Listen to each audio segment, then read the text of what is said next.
Di ako makapaniwala. Iritang sampit ni Camila sa sarili habang sinusuot ang isang kulay brown na dress. Medyo masikip pa kay Camila ang damit ngunit pinilit pa rin nitong ipagkasya sa kanya.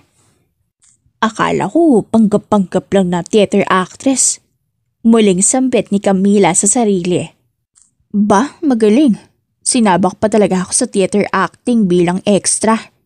Bulog pa ni Camila at tiningnan sa salamin ang kanyang sarili na nakasuot ng isang mahabang dress habang nakasuot din ng mahabang wig na kulay brown. Sa 5 buwan ni Camila na nagde-disguise bilang isang theater actress, ay ngayon lamang sasabak si Camila sa isang theater play. Saktong 5 buwan ngayong araw nang dumating si Camila sa Open Curtain Studio upang imbestigahan ang isang kaso sa mga pagkamatay ng mga theater actress habang nagpapanggap na isa rin na theater actress. Ilang beses tumanggi si Camila sa mga offer na mag-perform siya sa stage dahil kunwari ay walang confident ang dalaga o takot na hindi magustuhan ng mga tao. Pero ang totoo ay ayaw lang talaga nito. Isa akong agent, hindi theater actress. Sampit ni Camila sa sarili at nakita ang kasamahan na si Ana na nasa likod niya. Hindi pinalata ni Camila ang pagkagulat na makita si Ana. Isa akong agent. Bang! Pabirong sampit ni Camila at kinuha ang isang malaking ribbon na kulay puti at hinarap iyon kay Ana na parang parel. Natatawa itong nilapitan ni Ana na nakabihis na rin para sa play. May chance kaya na mag-act tayo ng action? Bakbakan o labanan? Gusto ko kasing maging agent. Painosenteng tanong ni Camila. Pilit pinapasok ni Camila sa kanyang isipan na ang personality na naka-assign sa kanya ay isang mahinhin, feminine at mahiyain na theater actress. Ngumiti si Camila kay Ana. Ate, kinakabahan po ako. Sambit ni Camila at kunwaring kinakabahan na humarap sa salamin. Niyakap naman ito ni Ana patalikod at pinatong ang chin sa balikat ni Camila. Kayang-kaya mo yan. Tindaan mo lang if ever na magkamali ka. Tuloy-tuloy lang. At nakita kita sa practice. Ang galing-galing mo. Halatang proud na proud si Ana kay Camila. Nagpatango-tango si Camila at tinulungan itong ilagay ang ribbon sa kanyang wig. Tara na, magsisimula lang play. Muling tumangos si Camila kay Ana at hinimas ni Ana ang pisngi ni Camila bago na unang lumabas sa pinto. Agad na nawala ang mga ngiti ni Camila sa labi pag alis ni Ana. Nakaramdam ng kakaiba si Camila at nang maramdaman na babagsak ang isang clip nito sa buhok, ay mabilis na nasalo ni Camila ang clip. Gamit ang kalawang kamay na nagpapakita kung gaano kabilis ang reflex ng isang agent. Ilang minuto makalipas, ay nagtungo na si Camila sa backstage.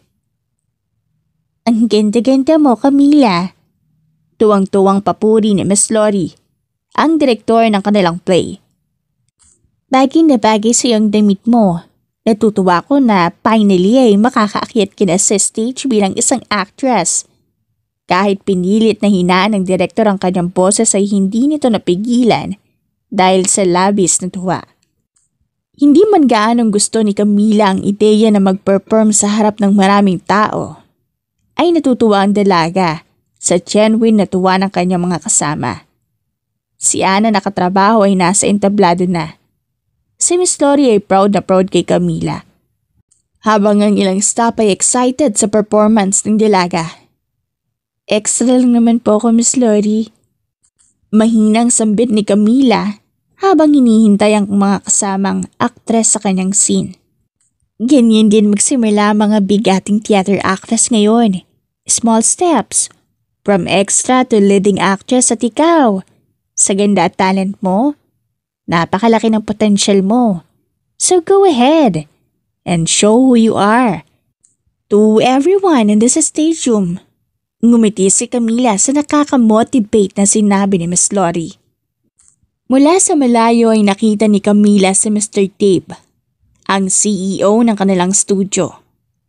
Nagbigay ng isang ngiti si Camila at tumango lamang si Mr. Dave na halatang may kabang nararamdaman. Iba't ibang theater groups ang nag-perform ngayong araw. Maliit lamang ang studio kung saan si Camila kabilang kaya't malaking opportunity ang maimbitahan sa ganitong kalaking event. Huminga ng malalim si Camila. Kayang-kaya mo nga na makipaglaban sa maraming tao, pero kinakabahan ka sa pagpaperform sa stage? Isip-isip ni Camila. Nang bumukas ang kortina, ay pinilit ni Camila na hindi mapapikit sa sobrang liwanag.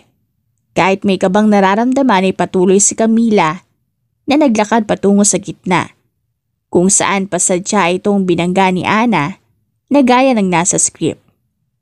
Napaupo si Camila sa sahig at maluhaluhang tumitig kay Ana bago nagmamadaling yumuko. Patawad po, patawad. Hindi ko pa sinasadya, Binibini. Natatarangtang sambit ni Camila at dali-daling tumayo upang punasan ang damit ni Ana. Ngunit mabilis na sinampal ni Ana si Camila. Hampas lupa. Wala kang karapatan na hawakan ako. Iritang sampit ni Ana at tinulak si Camila palayo. Hindi napigilan ni Camila ang pagyukom ng mga kamao at nawala kay Camila ang spotlight. Sinundan ng ilaw ang bawat kilos ni Ana, ngunit may pares ng mata na hinahanap-hanap si Camila. Nakaramdam ng disappointment ang lalaki nang mapansing bumukas ang kortina sa likuran at pumasok si Camila roon. Saglit na napahinto si Camila sa paglalakad at sumilip dahil nakadama ang dalaga na may mga matang nakatitig sa kanya. Camila! Natutuwang sigaw ni Miss Lori at nagmamadaling niyakap si Camila ng mahigpit. Gumiti si Camila at niyakap pabalik si Miss Lori. Ang galing-galing mo! Papuri ni Miss Lori at pinalakpakan si Camila habang abot sa tenga mga ngiti. Ang ganda ng pagbagsak mo, kitang-kita ang flow ng dress. Sambit naman ng kanilang wardrobe designer. Sinadya ko po talaga yun para makita kung gaano kaganda yung dress na ginawa mo. Papuri pabalik ni Camila at tinapik sa balikat ang designer. Thank you po. Bagay na bagay po ang damit sa scene. Dagdag ni Camila at nginitian ito ni Miss Lori at ang designer nila. Kinausap pa si Camila ng ilang mga staff. Natuwang-tuwa sa unang performance ng dalaga. Bago nagtungo sandali si Camila sa rooftop upang magpahangin. Niluwagan ni Camila ang tali ng kanyang dress upang makahinga ng maayos. Kinuha ng dalaga ang phone at nag-take ng picture. Sinend ni Camila ang pictures sa kaibigang agent na si Myrna. I debuted as a theater actress today. Pag-text ni Camila kay Myrna. Hinantay ng dalaga ang reply ni Myrna. Congrats, mukhang wala ka naman balak bumalik dito ah. Reply naman ni Myrna at natawa si Camila. Hindi na nag-reply si Camila dahil narinig ng dalaga ang palakpak sa ibaba. Kaya't nagmamadaling tumakbo si Camila patungo sa dressing room, kung saan nagkakagulo ang kanyang mga kasamang actress at mga staff na nagkakwentuhan. At tuwang-tuwa dahil sa magandang kinalabasan ng kanilang play. Camila! Ang galing mo! Natutuwang bati ni Ana at niyakap si Camila. Nagkwentuhan ang mga kababaihan sa loob ng dressing room at kahit mahiyain ay sumali na rin si Camila. Ilang minuto makalipas ay bumukas ang pinto at pumasok si Mr. Dave. Agad na nanahimik ang mga tao sa loob ng dressing room at nagbow. Congratulations sa isang successful at magandang play. Natutuwang sambit na Mr. Dave at pumalakpak sa kanyang mga tauhan. Proud na proud si Mr. Dave sa director, mga staff at mga actress nito. At dahil dyan, wag muna kayong uwi dahil kakain tayo sa labas. Naghiyawan ang mga kasamahan ni Camila sa tuwa dahil sa sinabi ni Mr. Dave. Pansin ni Camila na saglit siyang tiningnan ni Mr. Dave. And I think, kailangan nating magpasalamat kay Camila. Natutuwang sambit ni Mr. Dave at tinuro si Camila. Dahil sa kanya, may libre tayong dinner sa isang sosyal at restaurant. Natutuwa pang dagdag na Mr. Deep. At kahit nagtataka ay muling naghiyawan at nagpalakpakan ng mga kasama ni Camila. Takang-taka si Camila nang ngumiti at lumapit kay Mr. Dave habang ang mga kasamahan ay naghahanda ng umalis at isa-isa nang nagbibihis ng pamalit na damit. Excuse me po, bakit po dahil sa akin? Mahinahong nagtatakang sambit ni Camila. Pinipilit ni Camila na laging gawing mahinahon ang sarili nitong boses. Dahil iyon ang kanyang karakter na pinupunahan. Someone deserves a special dinner for all of us, my dear. And it's all because of you. Lalong naguluhan si Camila. Ano pong dahilan? Nagtatakang tanong ni Camila. Hindi ko rin alam. Siguro ay nagalingan nito sa'yo? Siguro ay nagandahan? Wala siyang sinabi. Ang pinapatanong lamang ay ang pangalan mo at sinabi na nag-reserve siya ng isang salo-salo para sa ating lahat. Kaya naniniwala ako na yun ay dahil sa'yo. Nakangiting sagot ni Mr. Dave at ngumiti rin si Camila. Binigay niyo po ang pangalan ko? Agad na tumango si Mr. Dave. Of course. You are an inspiring actress. Pag may nagtatanong ng pangalan ng artista ko ay binibigay ko kagad. Malay ko ba na isa yung sikat na direktor sa isang malaking studio o film production? Isa itong opportunity para sa iyo, Camila. Hindi ka ba masaya? Nagtatakang tiningnan ni Mr. Dave si Camila at nilawakan ni Camila ang ngiti. Nako, opo, masaya na po ako. Masayang masaya. Maraming salamat po. Nagbaw ang dalaga kay Mr. Dave. Thank you po. Hindi ko po magagawa na maayos ang pag-acting kung hindi po dahil sa mga motivation niyo sa akin. Pasasalamat ni Camila at dinismiss na ni Mr. Dave dahil mayroong tumawag sa phone ni Mr. Dave. Paglingon ni Camila ay nakita nito si Ana na nakatingin sa kanya. Anong meron? Interesadong tanong ni Ana kay Camila at gumiti si Camila bago umiling sa kanyang kaibigan. Wala naman. Nagpasalamat lamang ako kay Mr. Dave. Pagsisinungaling ni Camila at natutuwang tumingin kay Ana. Ang galing mo, Ana. Papuri ni Camila upang mapunta sa iba ang usapan. Sabay na nagpunta ang dalawa sa restroom upang magpalit ang damit. Nang lahat ay nakapagligpit na at nakapagpalit ang damit, ay nagtungo na ang mga ito sa Mendez Buffet, kung saan may isang misteryosong lalaki na nag-reserve ng space para sa mga staff, director, CEO at mga artista ng studio ni Camila. At ginawa ng lalaking iyon ang bagay na iyon dahil sa labis na pagkamangha sa dalaga. Hindi inaasahan ni Camila na talagang binayaran ng kung sino man na iyon ang buong restaurant. Walang katao-tao kung hindi sila lamang. Masasarap ang mga pagkain at magaganda pa ang mga kantang tumutugtog sa paligid. Sino kaya ang secret admirer ni Camila? Pabirong tanong ni Janice. Ang isa rin sa mga actress na ka-close ni Camila. Naghiyawan ang mga kasama nila kahit na si Mr. Dave at Miss Lori. Napayuko si Camila na tila nahihiya. Naku, hindi naman po yun dahil sa akin. Siyempre po dahil sa ating lahat yun. Dahil ang bawat isa sa atin ay magaling at talented. Masagalang sambit ni Camila at tumayo. Kinuha nito ang baso ng juice at tinaas sa ere. Para po sa successful ng play natin ngayong araw. Dagdag pa ni Camila at nakipag-cheer sa kanya ang mga kasama bago sabay-sabay na uminom ng juice. Nang mapunta na sa iba ang usapan, in-excuse ni Camila ang sarili upang magtungo sa restroom. Kinuha ni Camila ang cellphone sa bulsa at tinext ang kaibigan na si Mirna na alamin kung sino ang nag-reserve sa kanilang dinner. Nagbanlaw ng mukha si Camila at napansin ang isang anino na pabalik-balik sa labas ng pinto ng restroom. Nagmamadaling nagtungo si Camila roon at nagulat nang makita na si Anne na lang pala ang nasa labas. Nagkagulatan pa ang dalawa bago nagtawanan. Bakit? Bakit para kang nakakita ng multo? Natatawang tanong ni Ana at pinagmasdan si Camila na palinga-linga sa paligid. Pagkatapos mag-lunch ng grupo ni Camila, ay umuwi na mga ito sa sarili nilang bahay. Ang ilan ay magkakasama sa iisang apartment habang si Camila ay nakabukod sa kanila. Hindi makatulog ang dalaga, kaya't nakatayo lamang ito sa gitna ng kanyang kwarto kung saan mayroong board ng mga pictures, address at information ng mga tao sa mundo ng theater organization ni Mr. Tib at sa iba pa. Kumuha ng isang ballpen at sticky note si Camila.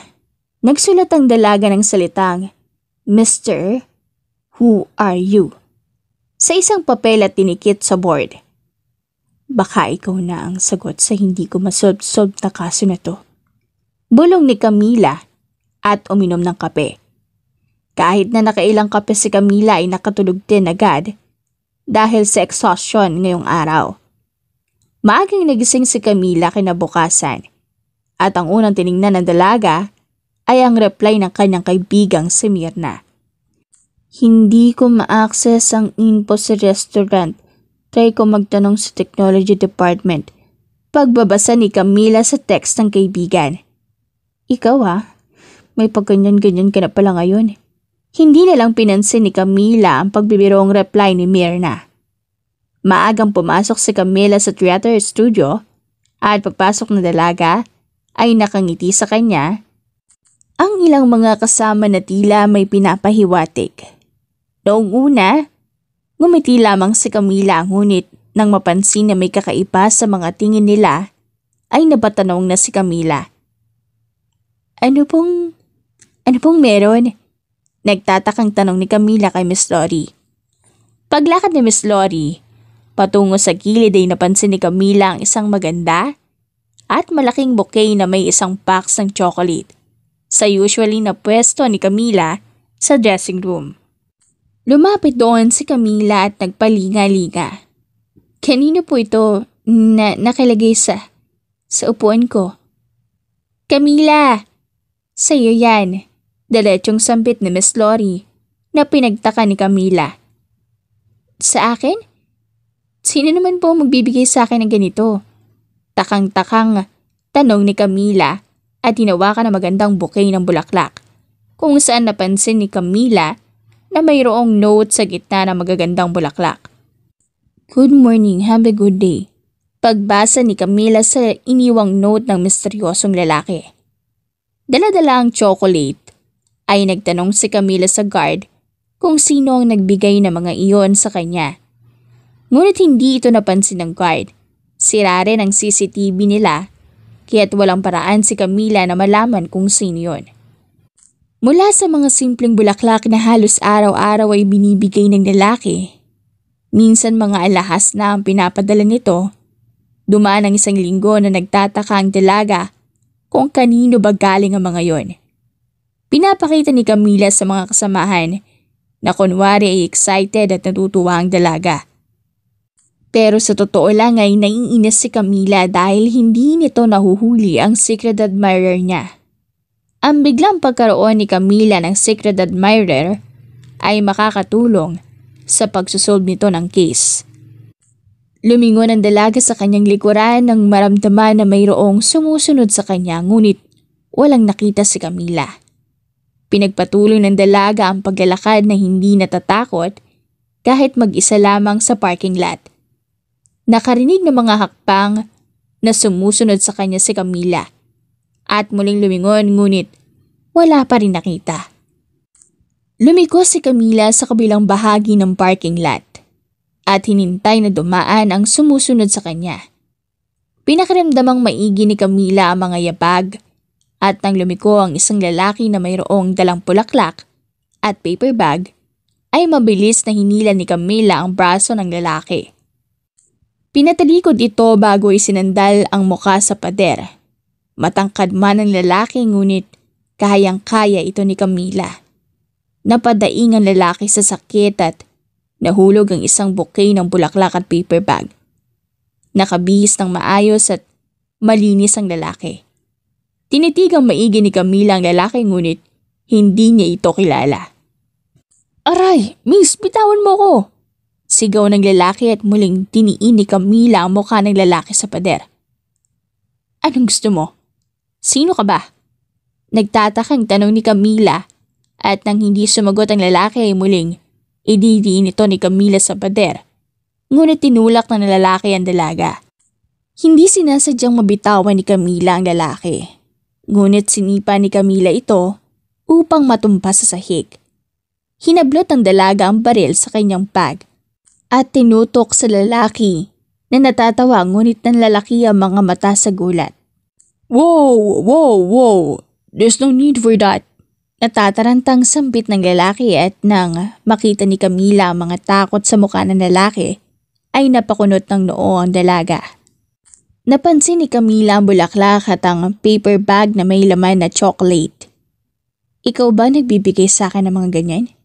Nagtatakang tanong ni Camila at tumango ang lalaki sa kanya. Nakarinig si Camila ng tunog ng sasakyan na palapit. At nang tumingin sa kanyang gilid ay nakita ang isang umaandar na pan na bumukas at may mga lalaking nakatutok ang baril sa dalaga.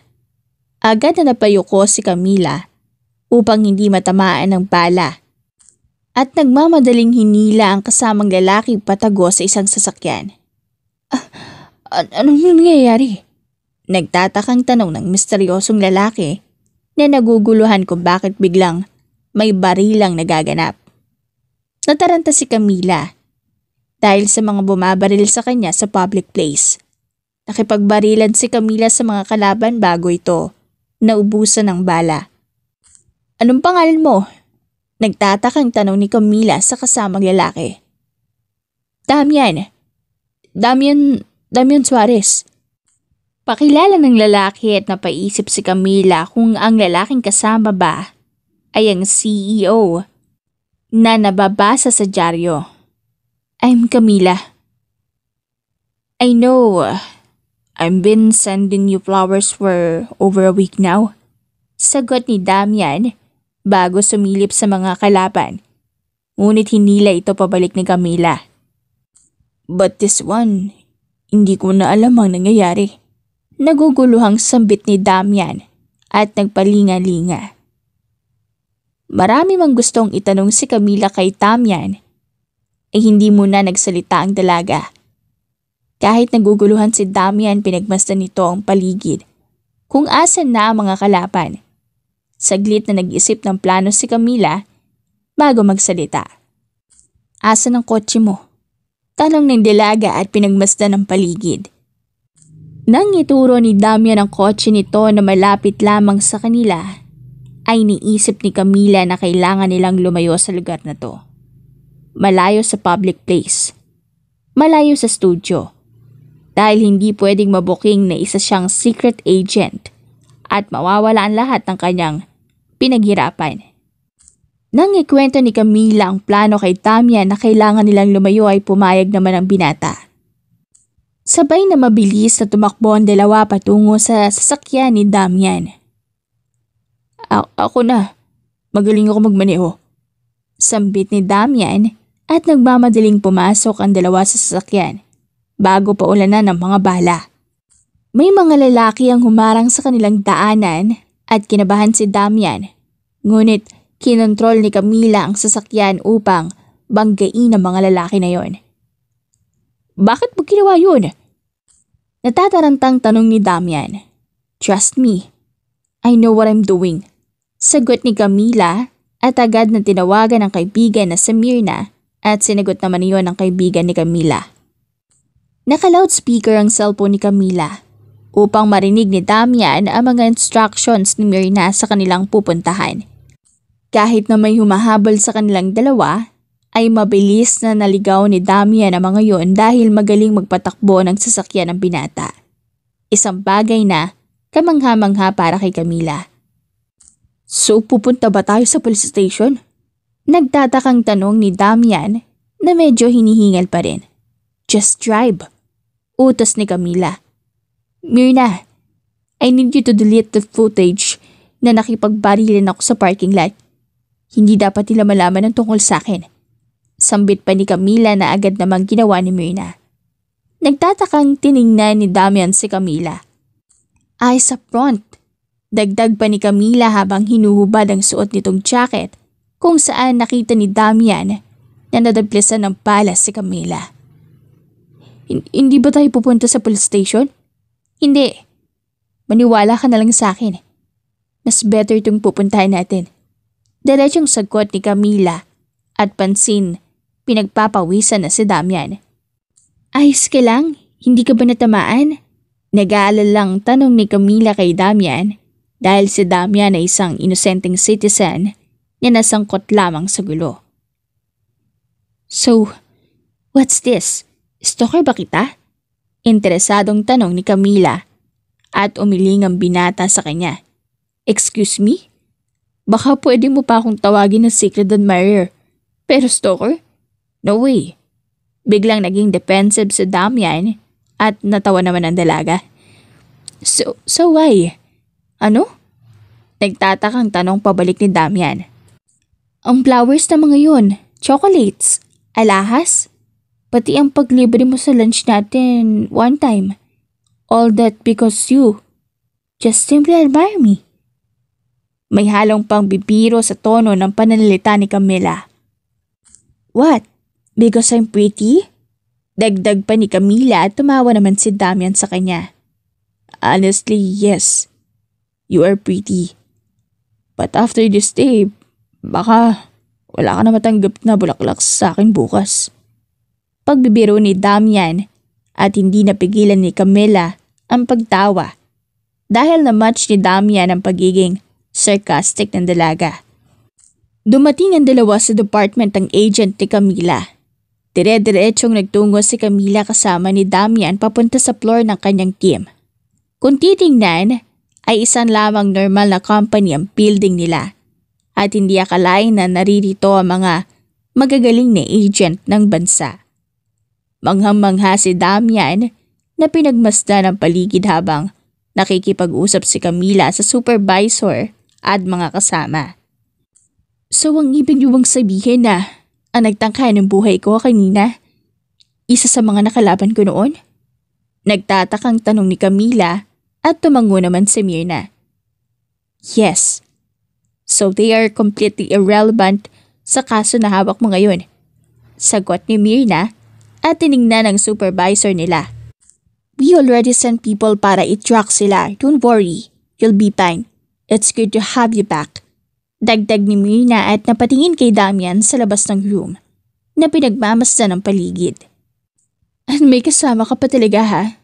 Natatawang sambit ni Myrna. Can you run a simple background on him? Tanong ni Camila at pumayag naman ang kaibigan nito. Nagpunta si Myrna at Camila sa technology department upang tingnan ang mga records ni Damian Suarez at gulat na gulat ang dalawa na isa palang magaling at kilalang CEO si Damian na may-ari ng Suarez Corporation. Tiningnan maigi ni Camila kung may past records ba si Damian ngunit walang nakita na kahit ano na marumi sa pangalan ng binata. At ang tanging nakita ni Camila na medyo nakakapagtaka at interesting ay mahilig manood ng mga theater plays si Damian. That makes him a suspect. Bulong ni Camila at tinuro ang picture ni Damian kay Myrna. Or a witness. Pagdugtong naman ni Myrna sa sinabi ng kaibigan. Or isa lang siyang normal at inosenteng citizen na hilig manood ng mga play at na-appreciate ang theater arts. You know, huwag mong isipin na suspect agad siya. Paalala ni Myrna kay Camila at natawa naman si Camila. Sinasabi mo lang yan kasi crush mo siya. Pagbibiroan ni Camila at tumango-tango si Myrna. Yes? But innocent until proven guilty. Pag pinagbintangan mo agad na suspect siya, baka mapalayo ka sa katotohanan kasi may iba ka nang binubuo sa isipan. Tumatak ang sinabi ni Myrna kay Camila. Kaya't kahit paglabas ni Camila sa technology department, ay iniisip pa rin nito ang sinabi ng kaibigan.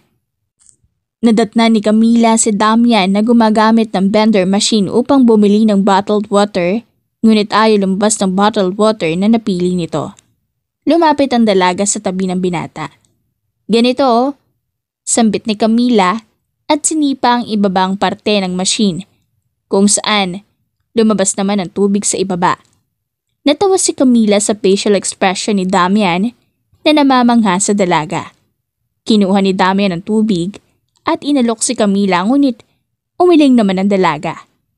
May sasabihin sana si Damian, ngunit biglang tumunog ang phone nito at hinanap na ang binatang nasa meeting. Napamura si Damian nang maalala na mayroon itong meeting na kailangan daluhan. About pala sa mga nalaman at nakita mo ngayon. I won't say it. Nagulat si Camila sa sinabi ng binata.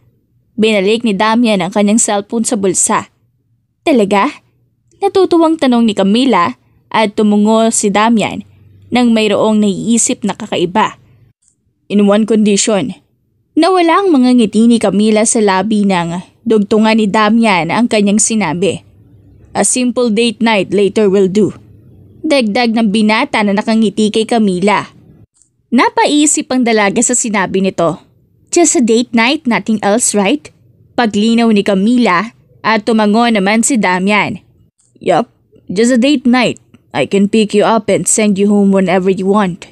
Mahinahon na sambit ni Damian at nang walang maramdamang hindi maganda si Camila ay pumayag ang dalaga.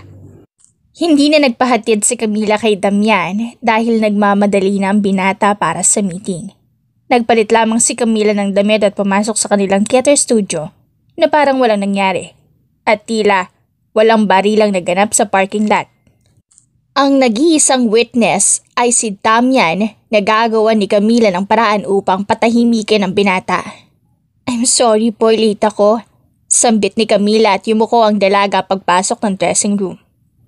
Hindi naman napagalitan ng dalaga dahil sa pagiging late. Ngunit ang unang napansin ni Camila ay wala si Ana. Isang bagay na nakakapagtaka dahil usually ay maagang pumapasok ang dalaga. Ngunit naisip ni Camila na baka ay napagod lang din si Ana sa sunod-sunod na walang sawang practice. Wala naman masyadong gagawin si Camila sa studio ngayon kaya tumulong ang dalaga na mag-general cleaning kasama ang ilang staff. Nang mga 12 na ng tanghali at napansin ni Camila na halatang pagod at gutom na ang kanyang mga kasama, ay nag-offer ang dalaga na bumili na ng tanghalian nila. Ayos lang po, ako na ang magbabayad, sobra naman po ang pera ko ngayon. Pagpilit ni Camila habang kinukuha ang pitaka sa bag. So I guess the usual po? Tanong ni Camila na alam na kung ano ang mga ulam na bibilhin. If may idadagdag po kayo, huwag na kayong mahiya at i-chat yun lang sa akin. Dagdag pa ng dalaga bago lumabas ng studio, dala-dala ang pitaka, cellphone at payong. Napansin ni Camila ang isang misteryosong lalaki sa gilid ng studio na agad na umiba ng tingin at kunwari ay nagsa-cellphone. Binalik ni Camila ang tingin sa loob ng studio at nakita na busy ang kanyang mga kasama. Wala rin ang guard sa pwesto nito at halatang nag-lunch na. Umikot ang dalaga ng daan hanggang sa makapunta sa likod ng misteryosong lalaki na nakatingin sa labas ng studio at halatang may hinihintay. Pansin ni Camila ang bracelet na kulay green ng lalaki na may kalahating shape ng puso. Nakasuot ng itim na cap ang lalaki at blonde ang buhok. May hinahanap ka ba? Nagtatakang tanong ni Camila at gulat na gulat itong nilingon ng lalaki. Wala. Nauutal na sambit ng lalaki at lalong tinakip ang cap sa kanyang muka. Nagmamadaling tumakbo ang lalaki palayo kay Camila at tinext agad ni Camila ang kaibigan na si Mirna. Naisend sa kanya ang files ng lalaking nakita. Binigay ni Camila ang eksaktong lugar sa kaibigan bago nag-hi sa CCTV dahil alam ni Camila na makikita iyon ni Mirna mamaya. Nagpatuloy na si Camila sa pupuntahan at bumili ng tanghalian nila. Pagbalik ni Camila ay sinend ni Mirna ang files ni Damian Suarez. Habang kumakain ang mga kasamahan ni Camila ay nasa restroom ang dalaga at binabasa ang sinend ni Mirna. Damian Suarez, 25 years old, only child. pagbabasa ni Camila sa kanyang isipan. Mabilis na iniska ng dalaga ang file at walang nakitang kahit isang masamang record kay Damian. Ngunit ang nakita ni Camila ay isang butas na nagbigay sa kanya ng duda. Dagdag ka sa sospek ko. Bulong ni Camila at muling binasa ang nakasulat na manood ng theater play si Damian. Naalala ni Camila ang hint sa mga biktima ng pagpatay sa mga theater actress. Lahat ng mga ito ay ang mga pasikat na actress o mga actress na may bagong manliligaw o mga bagong tagahanga. Kung tama ang hula ng dalaga, si Damian ang sospek at si Camila ang bagong biktima nito. Malamig ang gabi sa isang mataong amusement park. Ngunit hindi iyon napansin ni Camila habang naghihintay kay Damian. Nakalimutan niyang magsuot ng jacket, kaya't niyakap na lang niya ang sarili upang labanan ng lamig. Maya-maya, isang pamilyar na tinig ang narinig niya. Camila? Napalingon siya at nakita si Damian na papalapit. Hinihingal at halatang nagmamadali. I'm sorry, kanina ka pa ba? Tanong nito habang inaalis ang kanyang coat.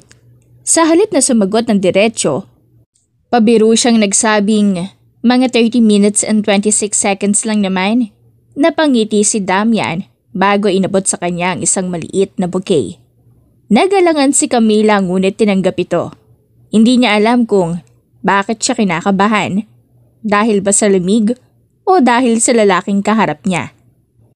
Sa isang tahimik na restaurant sa loob ng parke, nagpatuloy ang kanilang usapan.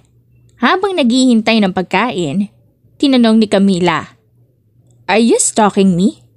Napatawa si Damian at tumiling. "Why would I stalk you if I can have you legally?" Sagot nito. Nakangiti ngunit may halong panlukso.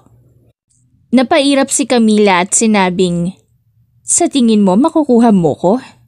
Hindi umatres si Damian at seryosong sinabi, "Wala akong balak pilitin ka, pero gusto kitang makilala ng totoo." Nagbago ang tono ng usapan at sa kabila ng kanyang pag-aalinlangan, unti-unting nababawasan ang depensa ni Camila. Habang kumakain, napunta ang usapan nila sa musika, pelikula at mga lugar na gusto nilang puntahan. Pareho pala silang mahilig sa Italian cuisine at pangarap nilang makapunta sa Italy.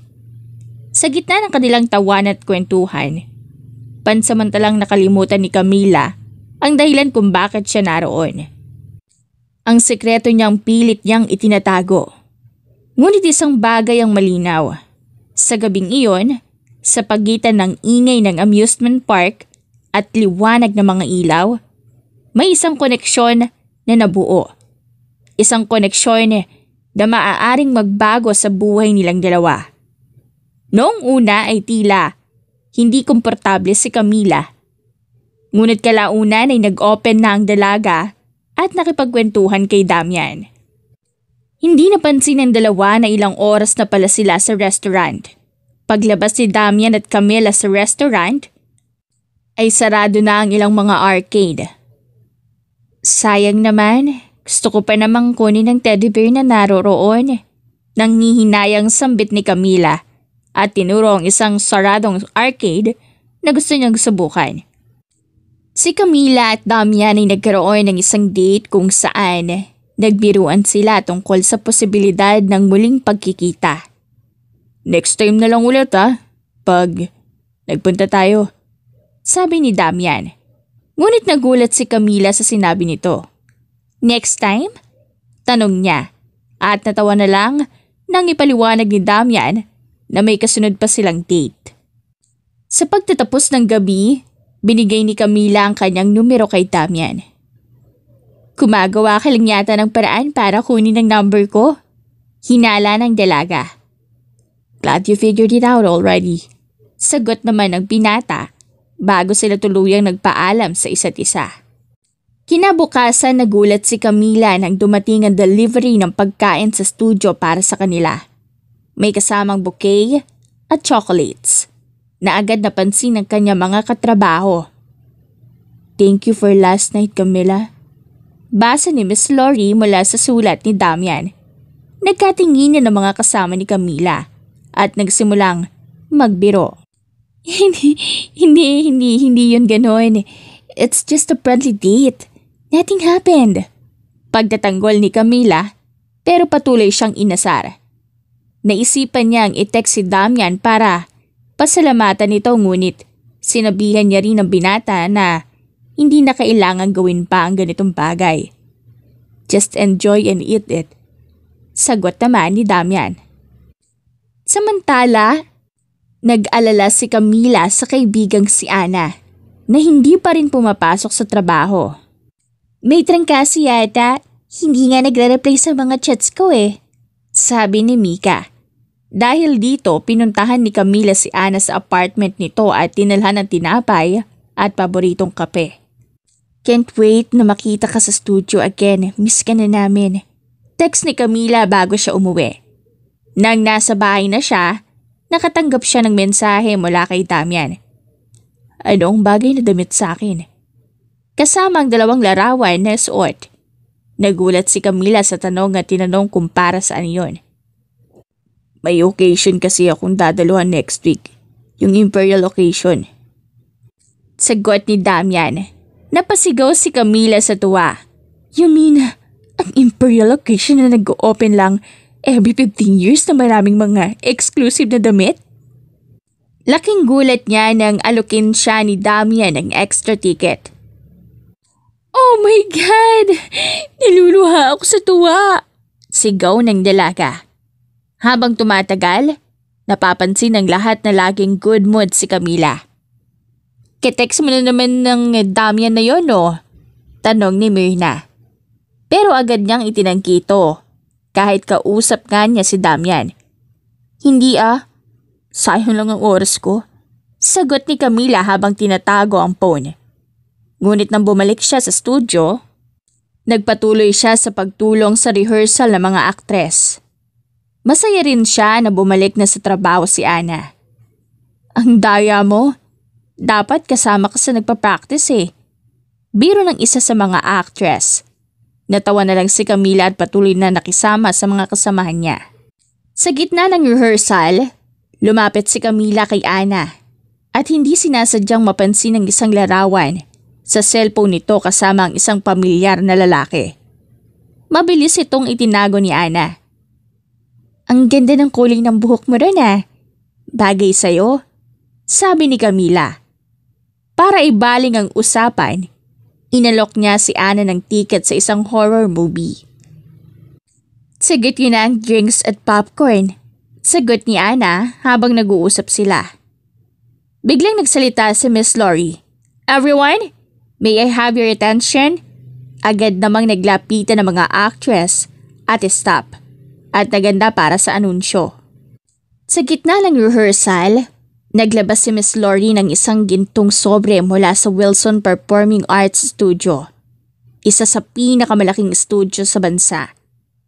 Masaya niyang inanunsyo na isa sa kanila ang naimbitahang mag-perform kasama ang ibang actress mula sa iba't ibang studio. Nagumpisa ang lahat na maghula kung sino ang mapipili. At siguradong si Mika na si Ana ang napili. Dahil sa maganda nitong performance kamakailan lang.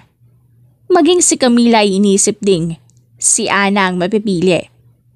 Kaya laking gulat ng lahat. Nang marinig nilang pangalan ni Camila ang binasa ni Miss Lori. Habang masaya at proud ang iba nilang kasamahan para kay Camila, napansin niyang hindi ganoon kasaya si Ana sa pagbati nito. Ramdam niyang may tampo ito dahil inaasahan nitong siya ang mapipili.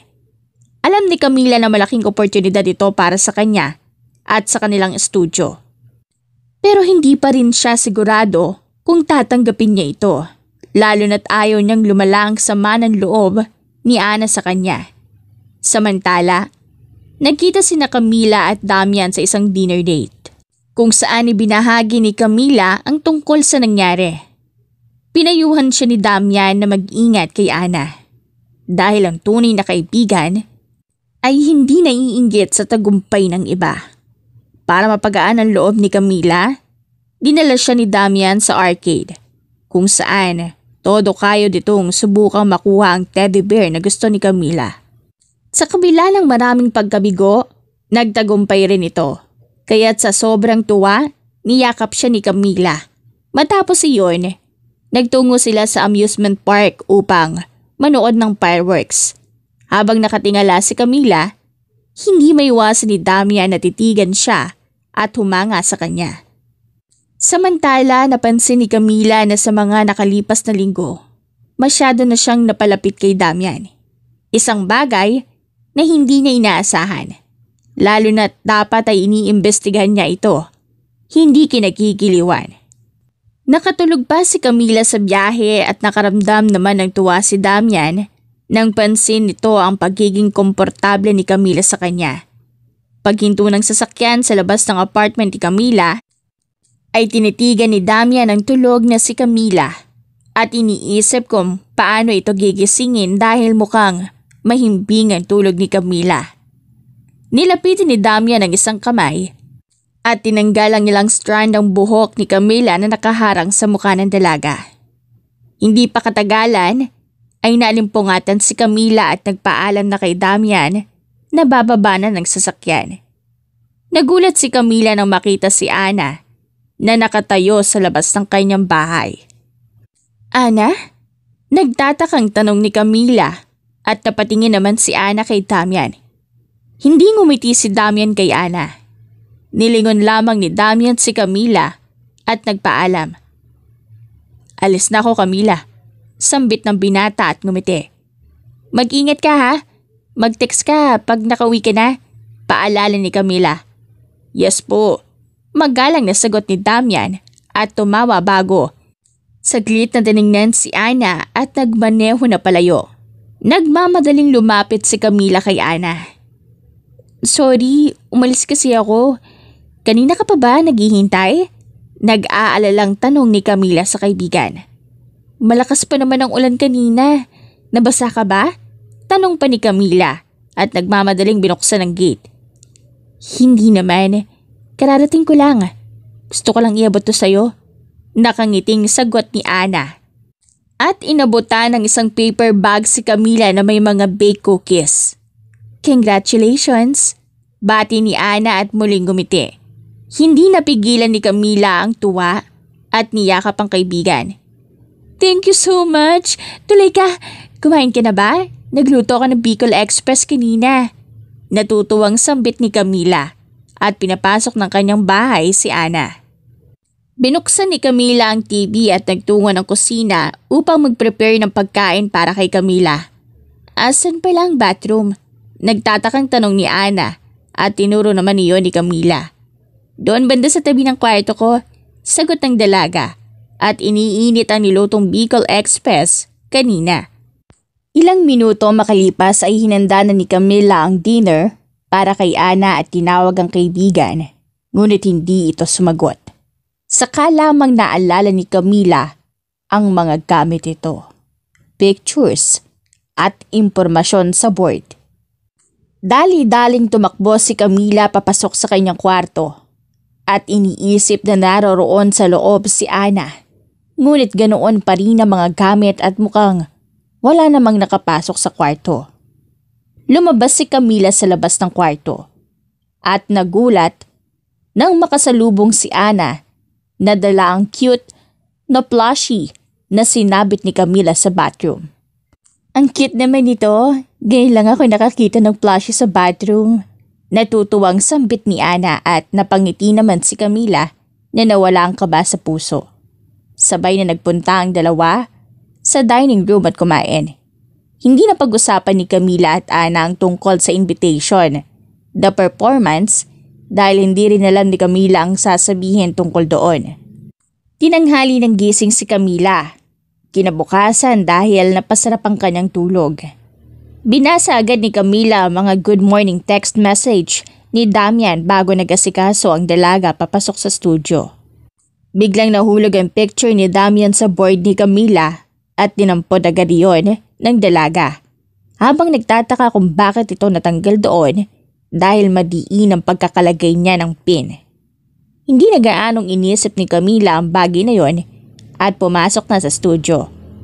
Pagpasok ng dalaga ay napansin ni Camila na nakatingin sa kanya mga tao sa studio at nagbubulungan. Takang-taka si Camila na pumasok sa pinaka-entablado at nagulat nang makita ang litrato ng kanyang kwarto na nakaprint at nakalagay sa taas ng stage. Pati ang ID nito bilang agent ay naroroon. Nagmamadaling umakyat ng stage si Camila habang nakatitig ang mga staff at kasamahang actress nito. Anong ibig sabihin nito, Camila? Isa kang agent? Nagtatakang tanong ni Mr. Dave at maluha-luha ang dalaga sa galit na nakatitig lang sa mga papel. Oo. At niloko niya tayong lahat. Napatingin si Camila kay Ana na umakyat sa stage at masama ang tingin sa kanya. Akala natin, kaibigan natin siya. Kasamahan, katrabaho na parehas ng passion. Pero may adhikain lang pala ang babaeng yan. Dagdag pa ni Ana at lalong kumulo ang dugo ni Camila. Camila? Totoo po, Miss Lori? Pag-amin ni Camila. Isa po akong secret agent at tinago ko sa inyong katotohanan na yun. Ayan lang ang hindi totoo sa akin. Pero ang pagsasama natin, hindi yun peke. Totoong may pakialam ako sa studio na to. At napalapit na ako sa inyo lahat. Mahalaga kayo sa akin. Paano kami maniniwala sa'yo kung nagawa mo nga kaming lokohin? Natatawang tanong ni Ana kay Camila. Akala namin, andito ka kasi pare-parehas tayo. Pero all this time, ginagamit mo lang kami sa pag-iimbestiga mo? Dugdong pa ni Ana at sinamaan ito ng tingin ni Camila. Bakit mo ginagawa to, Ana? Ano bang mapapala mo? Nagtatakang tanong ni Camila sa kaibigan bago naisip ang isang possible na dahilan. Okay, I get it. Inggit ka? Dugtong pa ni Camila at nawala ang ngiti sa labi ni Ana. All these things dahil lang sa hindi ka ikaw ang inimbitahan sa Wilson, hindi yan totoo. Sigaw ni Ana kay Camila at nilapitan ni Camila si Ana. Sinira mo ang plano ko dahil sa pagiging inggitera mo. Iritang sigaw ni Camila at dinuro si Ana. Naging totoo kong kaibigan sa'yo. Dagdag pa ni Camila. Totoo? Bakit tinago mo ang pagkatao mo sa akin? Halata sa boses ni Camila ang panliliit sa pagkatao ni Camila. I think it's better na itago ko ang pagkatao ko sa'yo kaysa naman mainggit din, di ba? Tingin mo ba? Gawain din niya ng mabuting kaibigan? Sagot ni Camila kay Ana. At wala nang pakialam ang dalaga kung pinapalibutan sila ng lahat. Ako, ginagawa ko ang trabaho ko. Pero ikaw, anong ginagawa mo, Ana? Sinisira mo ang buhay ng isang tao. Mahiya ka naman. Napasigaw na si Camila sa galit at nilingon ang mga kasamahan nila. I'm sorry po sa ginawa ko. Handa po ako magpaliwanag. Hindi natapos si Camila ang sinasabi ng biglang hatake ni Ana ang kanyang buhok at napasigaw ang ilan sa mga staff at actress. Mabilis na hinablot ni Camila ang kamay ni Ana at hinila paharap sa kanya. Huwag mo ko subukan, Ana. Gumagamit ako ng baril kaya't hindi mo ko madadaan sa sabunot mo. Alam niya na. Pagputol ni Ana sa sinabi ni Camila. Ano? Nagtatakang tanong ni Camila at binitawan si Ana. Sino pa ba? Di yung manliligaw mong patay na patay sa'yo. Alam niya na ginagamit mo rin siya? Na siyang suspect mo? Natatawang sambit ni Ana. At tumingin sa isa sa mga upuan kung saan nakatayo si Damian at pinapanood ang nangyayari sa stage. Sa pagmamadali ni Camila, hindi ito napansin na naroon ang binata. Nanlaki ang mata ni Camila sa kaba at sinamaan ng tingin si Ana. Ngumiti si Ana at hindi nakatiis si Camila. Binigyan niya ng isang malakas na sampal ang pisngi ni Ana.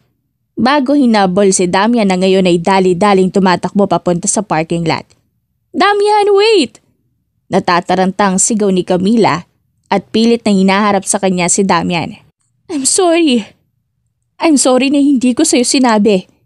Natatarantang sambit ni Camila at pilit na inaabot ang kamay ni Damian upang hawakan, pero lumayo naman ang binata.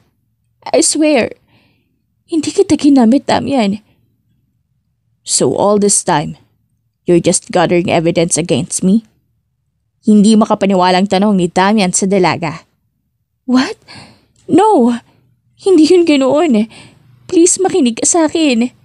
Pinuksan ni Damian ang pinto ng kanyang sasakyan at mabilis na humarang si Camila sa pinto bago ito isinara.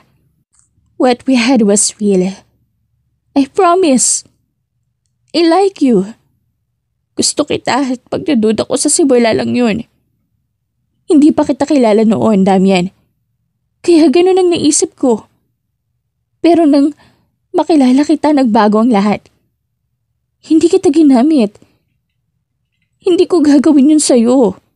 Maluha-luha na si Camila at hindi alam kung paano magpapaliwanag kay Damian. You like me?" Nagpipigil ngiting tanong ni Damian at hinampas naman ni Camila ang binata. Hindi na napigilan ni Camila ang mga luha at lumapit si Damian sa dalaga upang mahigpit na yakapin ito. Ang isang kamay ay nasa buhok ni Camila, habang ang isa naman ay hinihimas ang likod ng dalaga at pinapatahan si Camila. "That's all I needed to hear. Gusto ko lang marinig na gusto mo rin ako." "Camila, kakalimutan ko ang lahat. Isang tawag mo lang sa pangalan ko and I'll drop everything." Mahinahong sambit ni Damian kay Camila at hinigpitan ang yakap sa dalaga. "Ganun lang yon?" Nagulat si Damian at Camila nang marinig ang isang pamilyar na boses ng babae.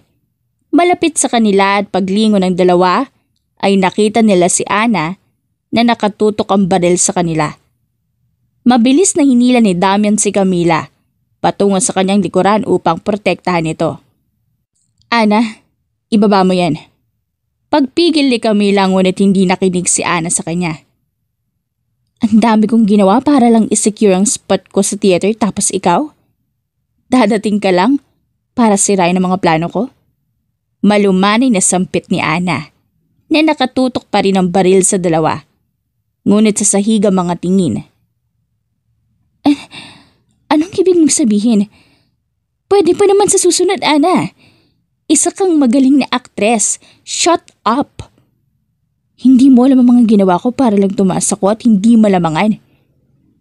Lumapit si Ana kay Damian at Camila at dahil nasa likod ni Damian si Camila ay hindi pansin ni Ana ang kinukuha ni Camila ang baril sa kanyang sling bag. Napagtanto ni Camila ang sinabi ni Ana at huminga ng malalim.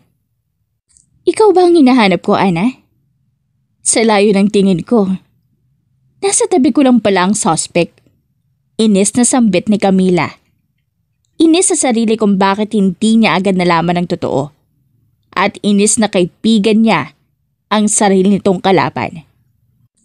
"Ako lang dapat ang makikilala dahil matagal na ako sa larangan na to." "Alam mo kung bakit hindi ka umaangat?" Mahinahon na tanong ni Camila at hinahanda ang kanyang baril. "Dahil masyado kang busy na sirain ang buhay ng iba kesa ayusin ang sayo."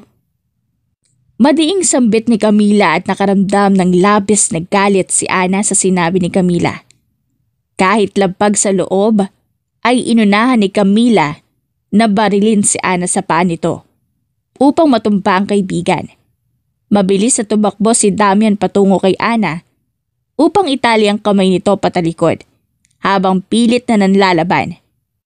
Tinibayan ni Camila ang sarili at tinawagan ng department niya at sinabi na nahuli na ang suspect at kailangan nila ng pulis.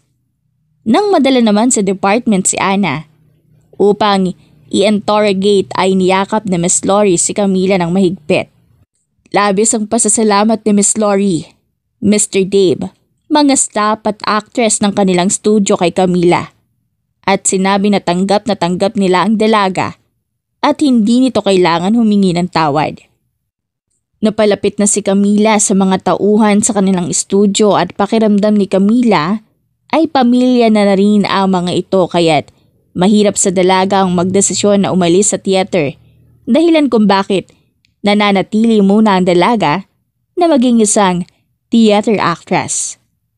Ilang buwan makalipas at nakabihis na si Camila upang mag-perform sa Wilson Performing Arts Studio upang mag-perform kasama ng ilang mga magagaling na aktres sa iba't ibang studio.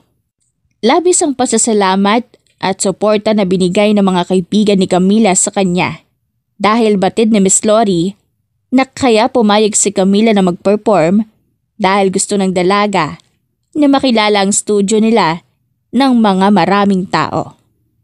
Habang nasa dressing room at nakatitig sa salamin si Camila, ay pumasok si Damian na nakasuot ng formal attire at may hawak na bouquet at chocolate para kay Camila. "Napakaganda mo." Malumanay na papuri ni Damian kay Camila.